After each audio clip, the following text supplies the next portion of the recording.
Shalom saudara-saudari terkasih, sidang jemaat yang dikasihi Tuhan. Saudaraku, kali ini kita akan belajar tentang Bapak orang beriman, yaitu Bapak Abraham. Saudara, Bapak Abraham ini bukan saja Bapak orang beriman bagi orang-orang Yahudi secara jasmani, tetapi bagi kita, orang-orang Kristen, para pengikut Kristus, bagi kita Bapak Abraham juga Bapak orang beriman, ya. Jadi kita perlu belajar dari kehidupan Abraham ini. Kita akan lihat apa yang ditulis oleh Rasul Paulus di dalam Roma pasal yang keempat. Ayat yang pertama katakan demikian. Jadi, apakah akan kita katakan tentang Abraham, bapak leluhur jasmani kita? Ya, di sini Rasul Paulus berbicara kepada orang-orang Yahudi yang ada di Roma. Sebab kalau Abraham dibenarkan karena perbuatannya, maka ia beroleh dasar untuk bermegah, tetapi tidak di hadapan Allah. Sebab apakah dikatakan nas kitab suci, nanti kita akan teliti itu, nas kitab suci itu diambil dari kitab Kejadian, saudaraku. Apakah dikatakan nas kitab suci, lalu percayalah Abraham kepada Tuhan, dan Tuhan memperhitungkan hal itu kepadanya sebagai kebenaran. Ayat 4, kalau ada orang yang bekerja, upahnya tidak diperhitungkan sebagai hadiah, tetapi sebagai haknya. Tetapi kalau ada orang tidak bekerja, namun percaya kepada Dia yang membenarkan orang durhaka, imannya diperhitungkan menjadi kebenaran. Nah, saudara, kita akan lihat ya, tadi ayat 3 katakan bahwa Tuhan memperhitungkan hal itu kepada Abraham sebagai kebenaran. Yang diperhitungkan oleh Tuhan sebagai sebuah kebenaran itu sebetulnya apa? Ayat sebelumnya atau kalimat sebelumnya berbunyi, lalu percayalah Abraham kepada Tuhan. Saudaraku, kita orang-orang Kristen itu punya keyakinan, punya prinsip, yaitu bahwa kita ini dibenarkan karena iman. Pembenaran kita itu sama seperti apa yang diperoleh oleh Bapak Abraham, yaitu karena percaya. Jadi ketika berita Injil disampaikan, berita tentang Tuhan Yesus yang menebus akan kita dari segala dosa melalui kematiannya di atas kayu salib, berita bahwa Yesus yang mati dikuburkan itu bangkit dan kemudian naik ke surga dan akan datang kembali, itulah Injil, saudaraku. Barang siapa percaya tidak binasa, melainkan beroleh hidup kekal. Jadi kita ini sebetulnya mengikuti iman Abraham, meskipun Abraham hidup pada zaman jauh sebelum Kristus ada, saudaraku, sebelum Kristus lahir. Nah, kita akan lihat apa yang tertulis di dalam kitab Kejadian 15, dan dari kitab inilah, dari ayat inilah Rasul Paulus menuliskan akan surat Roma tadi. Demikian bunyinya. Saya bacakan mulai ayat pertama, saudara. Ini agak panjang, kita membaca firman dan menikmatinya. Ini perjanjian Allah dengan Abram, janji tentang keturunannya. Kemudian datanglah firman Tuhan kepada Abram dalam suatu penglihatan. Janganlah takut Abram, akulah perisaimu, upahmu akan sangat besar. Abram menjawab, ya Tuhan Allah, apakah yang akan engkau berikan kepadaku? Karena aku akan meninggal dan tidak mempunyai anak. Dan yang akan mewarisi rumahku adalah Eliezer orang Damsyik itu. Lagi kata Abram, engkau tidak memberikan kepadaku keturunan, sehingga seorang hambaku nanti menjadi ahli warisku. Ini keluhan dari Abram. Ketika Tuhan datang, firman Tuhan datang dalam suatu penglihatan, dan menghibur Abram dengan kata-kata jangan takut itu ya, upahmu sangat besar. Dia mengeluh seperti itu. Nah, ayat 4, tetapi datanglah firman Tuhan kepadanya. Demikian, orang itu tidak akan menjadi ahli warismu, melainkan anak kandungmu. Dialah yang akan menjadi ahli warismu. Lalu Tuhan membawa Abram keluar, ya keluar dari kemah, serta berfirman, coba lihat ke langit. Wah, Abram lihat ke langit, saudaraku ya. Hitunglah bintang-bintang jika engkau dapat menghitungnya. Maka firman-Nya kepadanya, demikianlah banyaknya nanti keturunanmu. Wow, nggak bisa dihitung, saudaraku, bertaburan kayak debu, saudaraku, banyaknya bintang-bintang di langit. Lalu percayalah Abram ya saudaraku, percayalah Abram kepada Tuhan, maka Tuhan memperhitungkan hal itu kepadanya sebagai kebenaran. Jadi Abram itu dibenarkan karena dia percaya pada apa yang Tuhan katakan, apa yang Tuhan firmankan, apa yang Tuhan janjikan. Nah, kemudian ada janji-janji yang lain, yaitu janji tentang wilayah yang akan diwariskan kepada Abram dan keturunannya.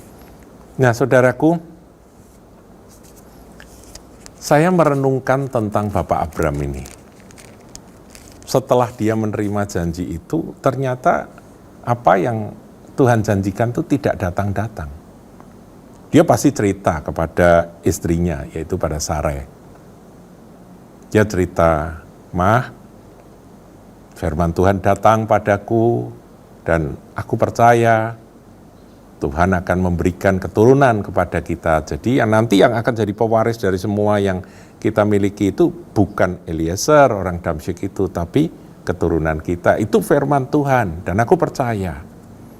Dan kemudian dia cerita lain-lainnya, saudaraku, apa yang Tuhan sampaikan kepada dia sampaikan kepada istrinya.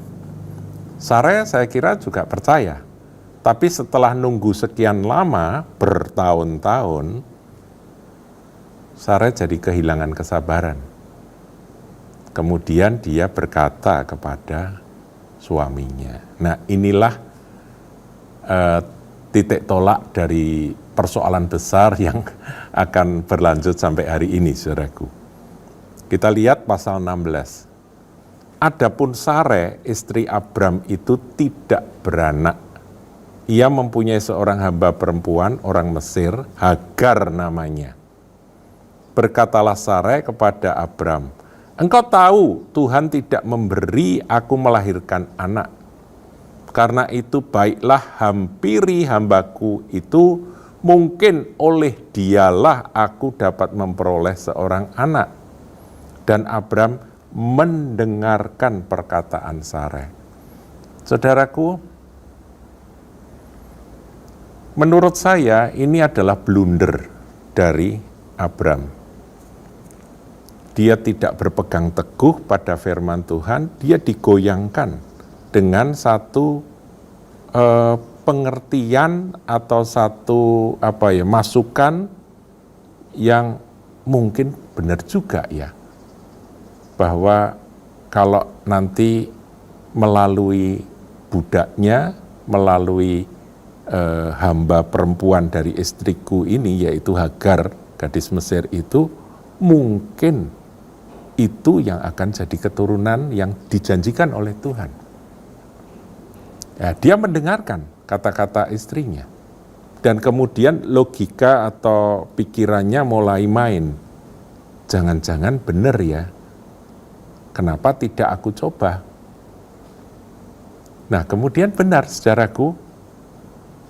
Jadi ayat 3, Sarai istri Abram itu mengambil Hagar, hambanya orang Mesir itu. Jadi ini atas inisiatif istri. Jadi sebetulnya Abram sih tidak bersalah ya, bukan Abram yang pengen punya Hagar, memiliki Hagar, enggak. Dia nuruti istrinya. Yakni ketika Abram telah 10 tahun tinggal di tanah Kanaan, lalu memberikan kepada Abram suaminya untuk menjadi istrinya. Abram menghampiri Hagar, lalu mengandunglah perempuan itu. Ketika Hagar tahu bahwa ia mengandung, maka ia memandang rendah akan nyonyanya. itu nyonyanya, yaitu Sare yang mandul itu. Nah saudara, persoalan mulai rumit, baru hamil aja sudah mulai terjadi kerumitan. Nah ini blunder atau kesalahan besar yang dilakukan oleh Bapak Abraham. Ya kita semua tahu ya kisahnya saudaraku, sampai akhirnya Sare nggak tahan karena dia dipandang rendah terus. Dia lapor pada suaminya Abramnya juga nggak bisa apa-apa. Abram berkata, ya kan hambamu, terserah kamu. Ditindas, ya dikerasi si siapa? Hagar. Nah Hagarnya kemudian melarikan diri dari nyonyahnya, dari Sare. Dia melarikan diri. Tapi Tuhan berfirman, kamu kembali, biarkan dirimu ditekan, ditindas oleh nyonyahmu. Kemudian benar-benar dia melahirkan seorang anak, laki-laki, yang diberi nama Ismail, yang kasih nama Tuhan, saudaraku. Nah, sebetulnya Ismail ini kan anak yang lahir karena kesalahan. Kesalahan di dalam Abram dan Sare berpegang pada firman Tuhan, menafsirkan firman Tuhan menurut akal budi mereka sendiri, dan kemudian berani bertindak menurut apa yang mereka pikirkan.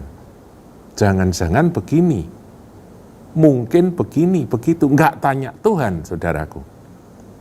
Saya yakin ketika Sare ada ide itu, kemudian ngajak Abraham berdoa bersama, bertanya pada Tuhan, Tuhan pasti akan menjawab, enggak. Sebab nanti kita lihat, saudaraku, penjelasan dari Rasul Paulus di dalam Galatia dikatakan bahwa anak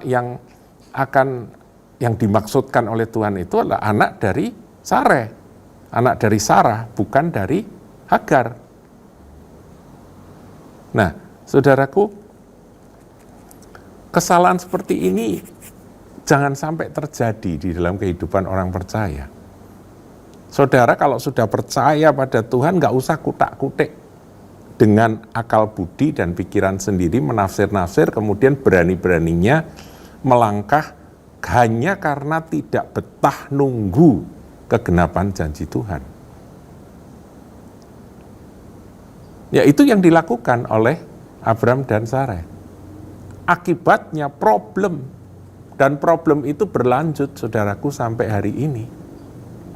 Kita tahu keturunan Ismail itu adalah keturunan Abraham secara daging, bukan secara roh. Dan itu menganiaya akan keturunan yang secara roh. Dan itu terjadi sampai hari ini.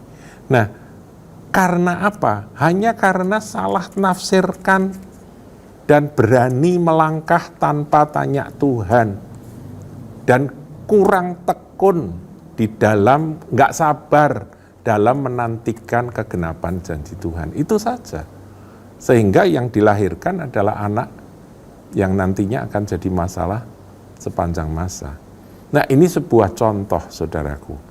Contoh bahwa kalau orang nggak sabaran nunggu janji Tuhan, maka dia bertindak menurut apa yang dia pikir benar, dengan hasil otak-atik pikirannya sendiri, mungkin begini, mungkin begitu cara Tuhan menggenapkan.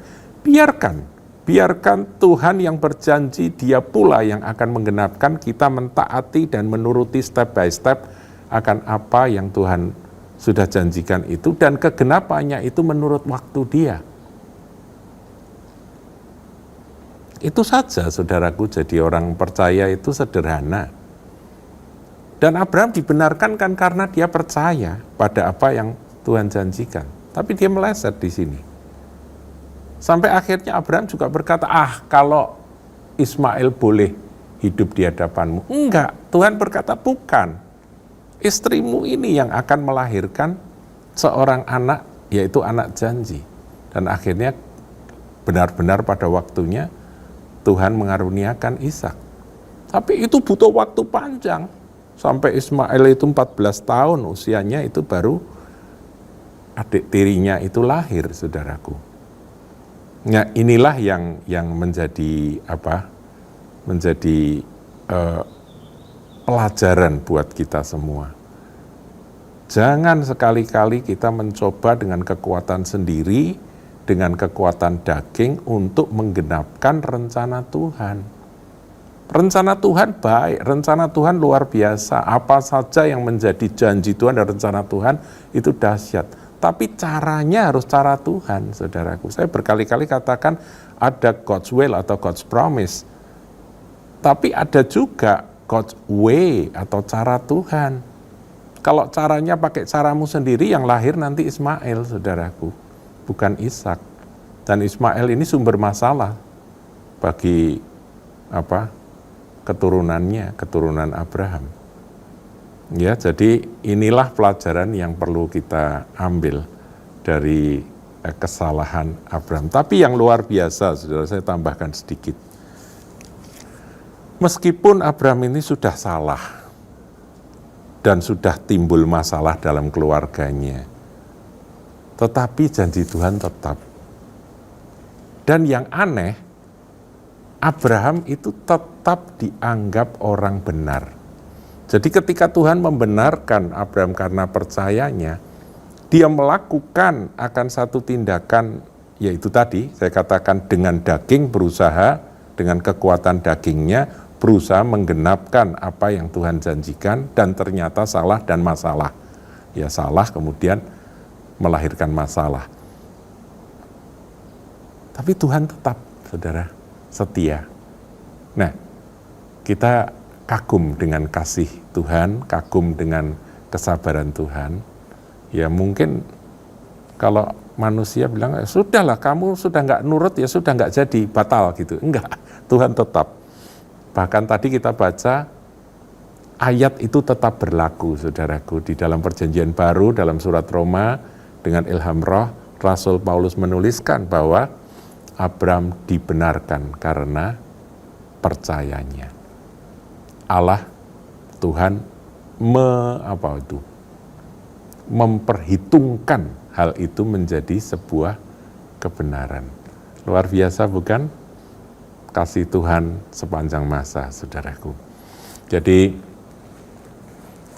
biar pelajaran ini kita pegang baik-baik. Saudara, jangan sampai kalau terima janji Tuhan berusaha mewujudkannya dengan kekuatan sendiri, dengan pikiran sendiri, logika sendiri, dengan cara-cara sendiri. Nanti jangan-jangan yang dihasilkan malah anak daging yang menimbulkan masalah sepanjang masa. Tuhan Yesus memberkati.